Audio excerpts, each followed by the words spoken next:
Quand tu parles à une fille, il y a une chose qui fait peur plus que tout, c'est d'avoir des moments de blanc, des moments malaisants où tu sais pas quoi dire. Dans cette vidéo, je vais t'expliquer comment régler ce problème et faire en sorte que ça ne t'arrive plus jamais. Knocking, boots Bruno on Miley. When I pop out like Linus, polished, briefcase, no wallet. Just blew a Avant de parler des solutions, il faut que tu comprennes d'où vient ce malaise, d'où viennent ces moments de blanc. Il peut y avoir 3 raisons. En général, c'est les 3 en même temps. La première, c'est que la règle numéro 1 du game, peu importe ce que tu ressens, la fille va le ressentir. Donc si toi-même t'es mal à l'aise, la fille va forcément être mal à l'aise. Si toi-même t'es confiant, elle va être confiant. Il y a un truc d'énergie qui est dur à expliquer, c'est comme une onde en fait. Tu sais que si quelqu'un joue de la guitare, t'as des ondes, ça va émettre une certaine fréquence qui va te faire sentir d'une certaine façon. Bah c'est pareil, si t'es mal à l'aise, tu vas parler d'une certaine façon, tu vas émettre certaines ondes qui vont mettre la fille mal à l'aise. Ça c'est le premier point. Le deuxième point, c'est qu'elle se sente pas assez stimulée. Donc, s'il n'y a pas assez d'impact émotionnel quand tu parles, si elle ressent pas des émotions, ça devient malaisant. En fait, c'est comme si tu demandais de l'attention à quelqu'un, et une fois que tu as son attention, t'en faisais rien. Imagine que je t'invite à aller voir un film au cinéma, je te dis il est trop bien ce film, viens avec moi, réserve 2 heures de ton temps dans ton emploi du temps, on se retrouve au cinéma tous les deux, et en fait, l'écran il est noir, et il se passe rien. C'est malaisant. Bah c'est la même chose quand tu parles avec une fille, tu proposes d'aller prendre un verre, tu la regardes dans le blanc des yeux et tu dis rien. C'est malaisant. Mais t'inquiète, je vais t'apprendre à régler ça. Et enfin, la dernière raison pour laquelle les interactions peuvent être malaisantes, c'est que tu sois pas clair sur tes intentions. Si t'es pas clair sur la raison pour laquelle tu lui parles, la personne va forcément se demander « pourquoi est-ce qu'il me parle ?» Et donc il va y avoir un frein, et ça va être frustrant pour elle, et c'est vraiment contre-intuitif. Mais le meilleur moyen de rendre une fille à l'aise, c'est de sexualiser dans son interaction. De montrer que le cadre est sexué pour toi, parce qu'elle te respecte et elle sait dans quoi est-ce qu'elle s'engage, elle sait dans quoi est-ce que l'interaction va avancer. Ok, donc pour les solutions, la première chose qu'il faut que tu comprennes, c'est qu'il faut que tu détruises ta barre de jugement. Alors la barre de jugement, c'est quoi ? Imagine qu'il y a un curseur dans ton cerveau, un truc comme ça là, qui est en train de te dire, ok, tout ce que tu vas dire, qui est en dehors de cet intervalle-là, ne le dis pas, parce que tu auras l'air con, et les gens vont pas t'accepter pour qui tu es. Donc pour faire simple, si par exemple j'ai envie de dire à la caméra « je vous aime », et que dans ma tête je me dis « ah mais sauf que le « je vous aime » il est là par rapport à ma barre de jugement », je vais pas le dire. Par contre si je me dis « je vous apprécie » et ça rentre dans le cadre de ma barre de jugement dans mon curseur et qu'il est là, je vais le dire. Et le problème c'est que les gens ils ont des barres de jugement beaucoup trop petites. Et donc leur curseur, l'intervalle il est tellement petit qu'ils vont se limiter et ils vont dire que des trucs qui sont super chiants. Et donc ça va faire le même effet de manque de stimulation dans l'interaction. Et tu vas pas démontrer ta personnalité. Donc par exemple, quelqu'un qui est dans un date et qui va dire « oui, t'aimes bien les animaux, c'est quoi ta couleur préférée, t'as des frères et sœurs, t'as fait quoi comme études ?» C'est des questions bateaux, des questions qui sont reloues. Parce qu'en fait, il se juge trop et il n'arrive pas à dépasser ce truc-là et à laisser libre cours à sa créativité. Donc la solution pour déglinguer ta barre de jugement et faire en sorte que dans tes interactions il n'y ait plus de moments malaisants, c'est d'être capable de parler à l'infini. Et pour ça il y a un exercice qui s'appelle le $1 million mouthpiece, donc la bouche à 1 million d'euros, ou de dollars du coup. Et cet exercice c'est simplement être capable de parler à l'infini en transmettant des émotions et en disant absolument tout ce qui te passe par la tête. Donc dans l'idéal tu vas travailler ça en allant parler à une... Mais avant ça tu peux t'entraîner tout seul à maîtriser cette compétence. Tu peux faire un truc très simple que je conseille à mes clients et que j'ai moi-même fait pendant des années. C'est un exercice qui va te permettre d'être sûr et de développer ta confiance en toi sur l'idée de parler à l'infini et de casser cette fameuse barre de jugement.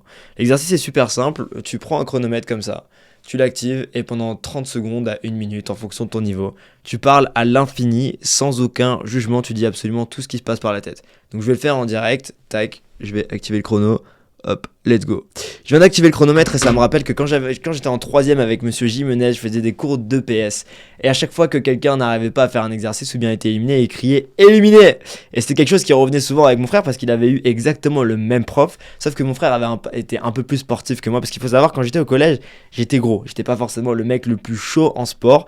Et on peut pas forcément s'en douter là, parce qu'on peut se dire « oui, ce mec, voilà, il est pas très gros, regarde la taille de ses bras et tout.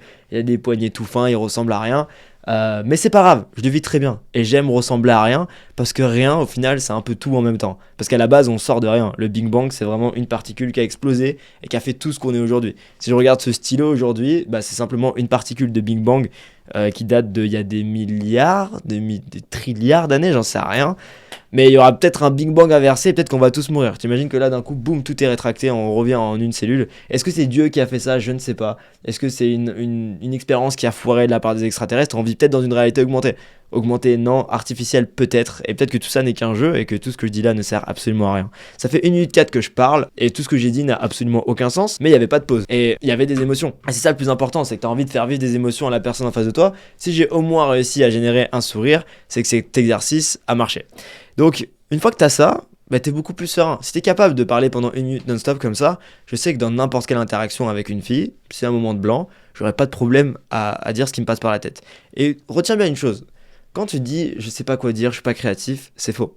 C'est pas que tu sais pas quoi dire, c'est que ta barre de jugement est tellement étroite que tu vas pas te laisser sortir les choses avec créativité, tu vas pas laisser les choses être sans les juger. Donc là, on part un peu dans un truc ésotérique, mais, mais comme je dis tout le temps, en fait, du moment où tu te lèves au moment où tu vas te coucher, t'as plein de pensées dans ta tête. Et ces pensées-là, c'est des mots, c'est des choses à dire. T'as des émotions aussi. Donc il se passe tout le temps des choses et t'as tout le temps des choses sur lesquelles tu vas pouvoir rebondir et parler. Et c'est le problème aussi avec la barre de jugement, c'est que beaucoup trop de gens se concentrent sur le contenu alors que le plus important, ça va être l'exposition. Et je vais m'expliquer. Imagine que t'apprends à faire du vélo quand t'es gamin et t'apprends à faire du vélo sur une piste de goudron. Donc t'as toujours fait du vélo sur du goudron et t'es super à l'aise là-dessus. Et un jour tu te dis bon je vais essayer de faire du VTT et d'aller en forêt. Donc tu t'es exposé suffisamment longtemps à faire du vélo sur du goudron pour être à l'aise là-dessus.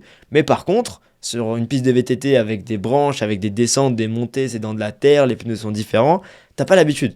Donc forcément quand tu y es, tu vas avoir peur et tu vas pas te sentir à l'aise. Et comment est-ce que tu vas faire pour te sentir à l'aise? C'est super simple. Tu vas t'exposer assez longtemps à la situation du VTT pour être plus à l'aise.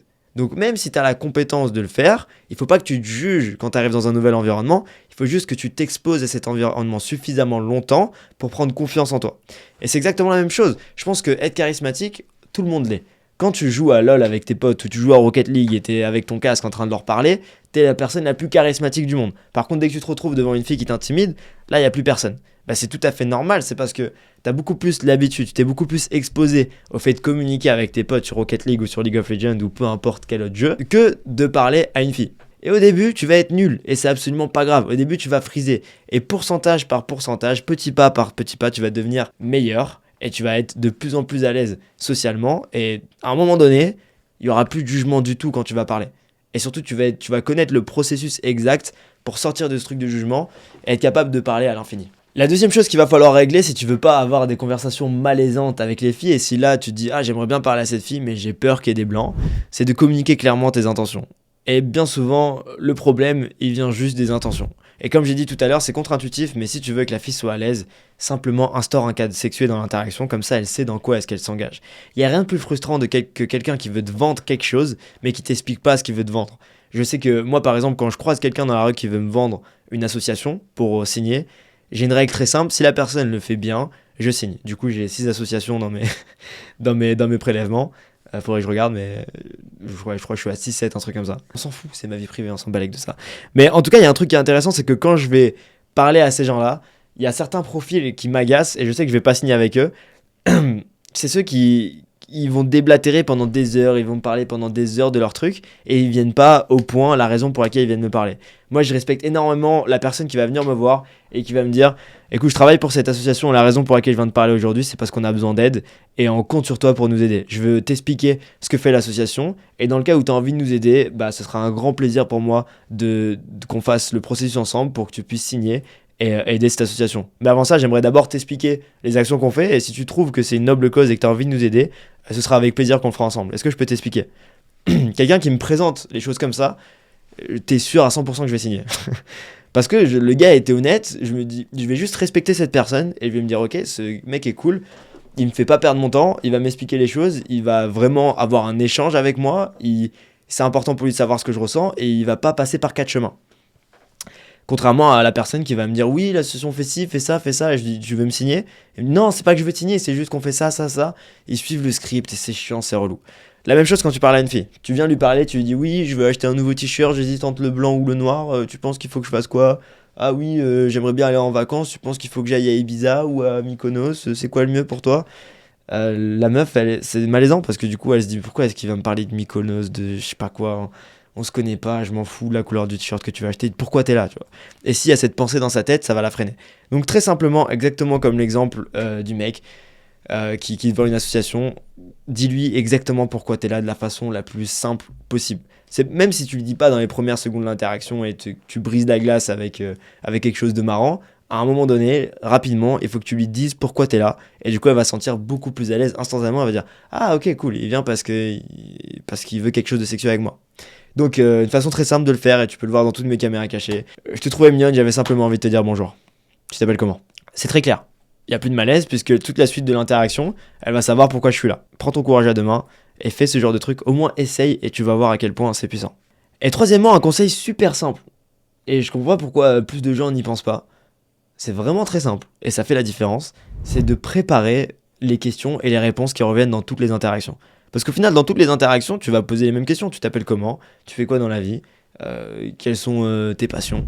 Si pour ça, t'as pas des réponses déjà toutes faites où tu vas pouvoir donner des émotions à la fille, puisque quand une fille me demande tu fais quoi dans la vie, je peux être complètement pris au dépourvu et dire je suis coach en dev perso. Et ça s'arrête là. Et du coup, je suis gêné, j'installe une gêne parce que j'ai pas forcément la réponse. Ou bien je peux, étant donné que j'ai fait plein de fois et que j'ai aussi eu cette réflexion chez moi dans ma chambre, et je me suis dit comment est-ce que je vais pouvoir présenter mon métier au mieux pour qu'une fille se dise ok, c'est stylé ce qu'il fait. Et j'ai mis des pensées et de l'énergie là-dedans, je sais que je peux le dire d'une façon où la fille va se dire ok, ce qu'il fait c'est cool, et je vais pouvoir lui en donner beaucoup plus sur ma personnalité que si j'étais simplement à lui dire je suis coach. Si on me demande tu fais quoi dans la vie, je peux parler pendant des heures sur ce que je fais dans la vie, et en fonction de ce qui va matcher, ce qui va résonner avec la personne en face de moi, je peux appuyer beaucoup plus sur un aspect que sur un autre. Mais en gros, pour faire très simple, voilà, t'as des questions qui vont tout le temps revenir, apprends-les par cœur. Déjà, sois curieux sur ce que tu veux savoir chez la fille et pose-lui ces questions-là. Quand elle te répond, rebondis avec la compétence que tu auras travaillé juste avant, qui est de parler à l'infini. Donc par exemple, tu fais quoi dans la vie? Je suis vétérinaire. Ah trop cool, et tu serais capable de m'opérer le genou là si j'ai un problème au genou, parce qu'à un moment donné j'ai eu un syndrome rotulien, je voulais essayer de dunker, j'arrivais pas à dunker, donc je sautais tous les jours. Je me dis si tu peux réparer les jambes d'un kangourou, tu peux peut-être réparer mes jambes. Tu veux checker mes jambes? Alors, oui, je vais enlever mon pantalon en public, mais c'est seulement à but thérapeutique, c'est pour mes jambes, c'est pas pour... je veux pas que tu te fasses des idées et tout. Par contre, s'il te plaît, genre juste ne regarde pas au-dessus de mon genou. Ça me mettrait mal à l'aise. Tu vois, rien, je suis juste en train de rôder sur ce que je viens de dire. Et ça vient de la compétence de parler à l'infini. Et on peut dire, oh, les gens, ils ont la tchatch, c'est naturel ou je sais pas quoi. C'est pas naturel du tout, c'est du travail. C'est juste, je me connecte avec mes émotions et je dis simplement ce qui me passe par la tête sans me juger. Et c'est beaucoup plus simple qu'on ne le pense. C'est pas une compétence à apprendre, c'est quelque chose à désapprendre. Faut désapprendre la barre de jugement pour être capable de juste être possédé par ta personnalité et la retransmettre au mieux. Et tu vois, avec ce que je viens de dire, la fille va se sentir beaucoup plus proche de moi, elle va se sentir potentiellement plus attirée, parce que je suis sûr qu'elle a jamais entendu ça avant, et que c'est un échantillon de ma personnalité, genre c'est sincère, c'est authentique, tu vois, genre la blague que je viens de faire là, elle a jamais entendu avant. Tandis que quelqu'un d'autre, dans cette situation, aurait peut-être répondu « Ah, vétérinaire, trop bien. Et tu soignes des chiens ou des chats ?» Tu vois, c'est juste chiant, c'est nul. Donc ne fais pas ça. Du coup, ouais, pour faire très simple, tu poses des questions, tu rebondis là-dessus grâce à la compétence que tu as obtenue de parler à l'infini. Et aussi, quand on te pose des questions, rien ne t'empêche de préparer tes réponses. Donc si on dit tu fais quoi dans la vie, tu peux raconter des histoires, tu peux préparer des histoires où tu es sûr que la personne elle va avoir un aspect de ta personnalité qui est beaucoup plus singulier, beaucoup plus unique que ce qu'elle a pu entendre avant.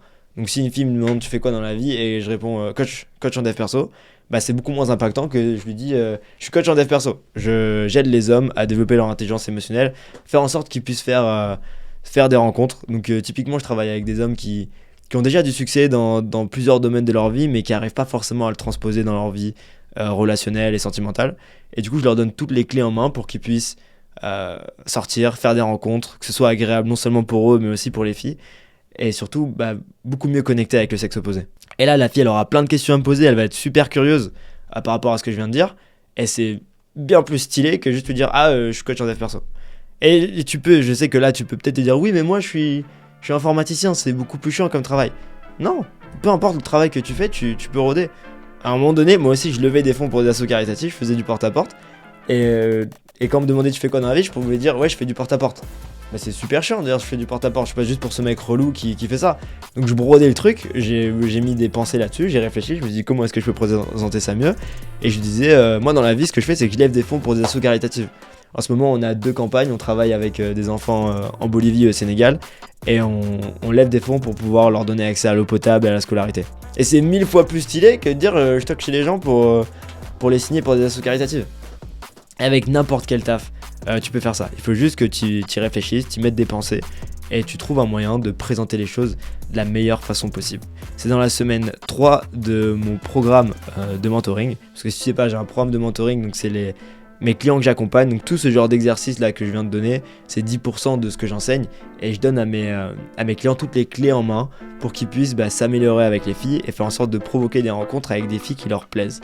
Si ça t'intéresse, tu peux avoir accès à ma formation gratuite qui est disponible en description et éventuellement prendre un appel avec moi, c'est toujours disponible. Et à partir de là, on pourra voir si on peut travailler ensemble ou pas. Et dans tous les cas, tu pourras discuter avec moi ou avec Alan. En tout cas, sache une chose, c'est que cette vidéo, elle est destinée aux gens qui ont envie d'aller parler à des filles et qui ont vraiment cette frustration de ne pas savoir comment faire et qui ont peur qu'il y ait des moments malaisants, qu'il y ait des blancs. Je fais ça pour que tu n'aies plus aucune excuse et que tu puisses passer à l'action. Mais attention parce que tout ce que je viens de te donner là, si tu passes pas à l'action, ça sert à rien. Tu peux regarder la vidéo 10 fois d'affilée, c'est pas ça qui va t'apporter plus de résultats. Le but c'est de détruire toutes tes excuses et te donner un plan d'action clair où tu sais exactement quoi faire pour passer à l'action et régler ce problème dans ta vie et faire en sorte que tu te sentes moins seul, moins anxieux quand tu parles à une fille, beaucoup plus à l'aise dans n'importe quelle situation sociale. Et ça c'est mon intention et c'est pour ça que je fais ces vidéos sur ma chaîne YouTube, c'est pour aider un maximum de monde à prendre en main leur vie sociale, relationnelle et sexuelle. Sache que c'est un plaisir pour moi de faire cette vidéo et j'espère te voir très bientôt dans notre vidéo et je te dis à très bientôt. C'était Nabs, bisous.